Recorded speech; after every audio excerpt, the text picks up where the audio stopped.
तर मंडळी, आज आपण दुपारच्या जेवणामध्ये काय जेवायचं आहे ते बघूया. तर ही आहे गरमागरम लुसलुशीत चपाती. तर आपण चपाती घेतलेली आहे ताटाला. तर आज पुढं काय काय आहे ते बघूया.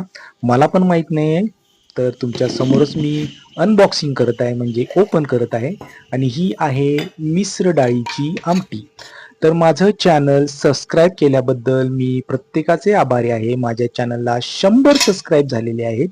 धन्यवाद, धन्यवाद, धन्यवाद. तर आता आपल्याला 900 सबस्क्राईब पूर्ण करायचे आहेत, म्हणजे 1000 सबस्क्राईब पूर्ण झालं की माझं चॅनल मॉनिटाईज होणार आणि मग डँग. तर हे आहे आपला भात.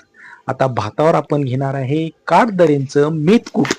तुम्हाला माहितीये, लहानपणी आपली आजी गडबडीमध्ये पटकन काही केलेलं नसेल आणि आपल्याला भूक लागलेली असेल, तर आपल्याला म्हणते, हा भात घे, ह्याच्यात मेथकूट घालतो. मेथकूट घालते आणि मस्त वर तुपाची धार सोडते आणि म्हणते, हे घे भाड्या, खा. तर हा भाड्या त्यापासनं जे मेथकूट भात खाते ते आज तागायत खाते. त्यामुळे माझ्या आजीच्या आवडीचं मेथकूट भात मला खूप आवडतं.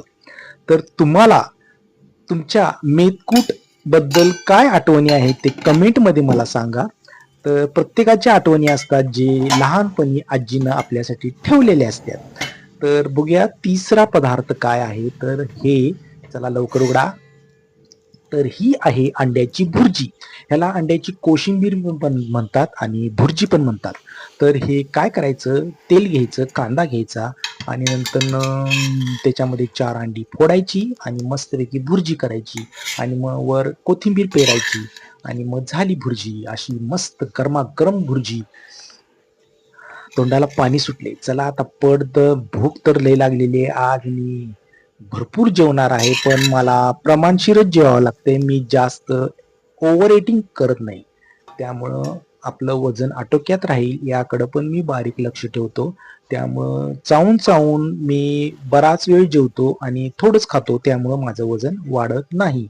जरी शक्यतो वाढायला लागलं तर मी कमी करायचा प्रयत्न करतो. तर हे आपले सगळे तिन्ही पदार्थ आहेत: भुर्जी, मेथकूट, भात, आमटी, चपाती. तर चला जेऊया आपण. थँक्यू.